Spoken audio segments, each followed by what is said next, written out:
अच्छा फेविकोल की बात करें तो फेविकोल क्या करता है, दो चीजों को क्या करता है, मान लो मोबाइल या बॉक्स इसको कनेक्ट करना तो फेविकोल यहाँ बीच में लगाना पड़ेगा क्या, अभी ये जुड़ेगा तो Fevicol is just like conjunction या conjunction is just like Fevicol. Fevicol दो चीजों को जोड़ने का काम करता है।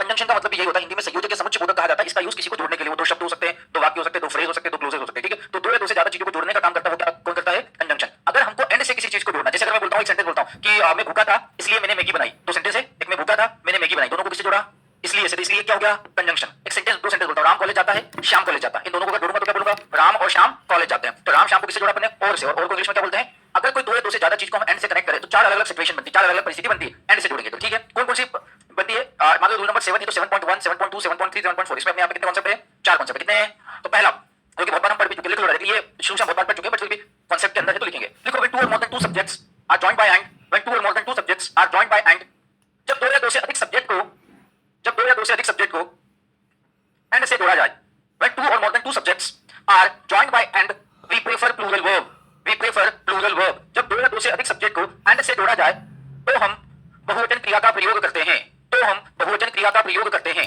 जब दो या दो से अधिक सब्जेक्ट को एंड से जोड़ा जाए तो हम बहुवचन क्रिया का प्रयोग करते हैं। when two or more than two subjects are joined by and, we prefer plural verb। फटाफट चार एग्जांपल देख लो, मतलब ये अपन बहुत बार पढ़ चुके हैं तो I don't think so I need to explain. आ गया सभी का आंसर, चारों के आंसर हो गया होगा, कितने लोगों को चारों के आंसर आ गए, सभी क्या जाना चाहिए यार। अगर कोई ऐसा बैठा है जिसको सिंगुलर प्लूरल वर्ब नहीं आता है तो he may get problem. English maths reasoning किससे जोड़ा, वर्ब कौन सी आएगी, वॉज की वर्ब, तरुण और दानिश किससे जोड़ा, आज की हैव, यू और आई किससे जोड़ा, is M R, truth and nonviolence, लिखा भी है टू वेपन्स, क्या जाएगा, ठीक है क्या। तो फर्स्ट सेकंड और फोर्थ लिख लो जल्दी से, ये बता चुका हूं मैं बहुत बार, मुझे नहीं लगता कि इसमें आपको समझाने की जरूरत है। और जिनको सिंगुलर प्लूरल वर्ब नहीं आता बेटा वो पढ़ लेना, या अपने पड़ोसी में कोई समझदार दिख जाए क्या ये बढ़िया व्यक्ति लग रहा है तो उससे पूछ लेना, क्या बात है दोस्त जगह नहीं मिली तुमको क्या होता है। अच्छा तुम्हारे ऊपर ऐसा गजब यार, दोस्त कॉपी कागज कलम दवात कहाँ है तुम्हारी, तो कोई से कलम ले लो और किसी से दवात लेके कागज ले लो और जो लिखवा रहा है उसको लिखो, इसको दो पेज दो कोई ना कोई।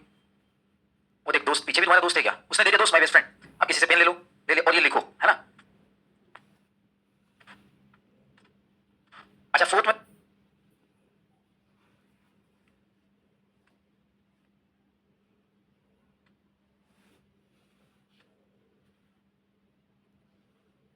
एक तो मैं हूं और एक आप हो, तो मैं और आप कितने लोग हैं, तो दो है तो एक वचन की बहुवचन, प्लूरल तो वर्ब भी प्लूरल, ठीक है क्या।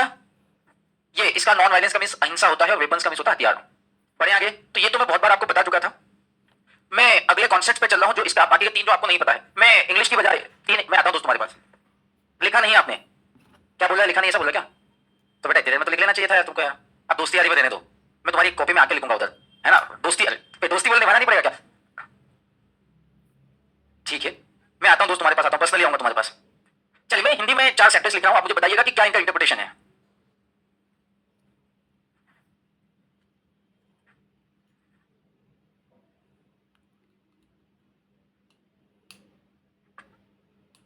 मैंने बोला था ना तुम लोग आतंकवादी हो, पहले दिन जब आए थे तो मैंने बोला था तुम कितने चुप चुप थे ना, मैंने बोला तुम्हारा जो रियल अवतार है,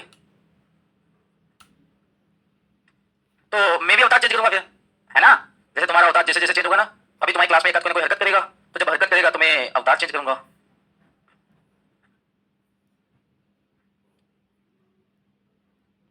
चार स्टेटमेंट लिखा है, पहली सिचुएशन हमारी ये रहेगी कि पहले तो चारों स्टेटमेंट सही है कि गलत है, और सही है तो इनका इंटरप्रिटेशन क्या है, इनका सेंस क्या क्या मीनिंग। पहला, मैंने काली और सफेद गाय देखी, तो क्वेश्चन यहां पर इतना है कि अच्छा पहली बात हमारा एंड वाला रूल चल रहा है, काली सफेद गाय को किससे जोड़ा है, वही कॉन्सेप्ट चल रहा है, ठीक है।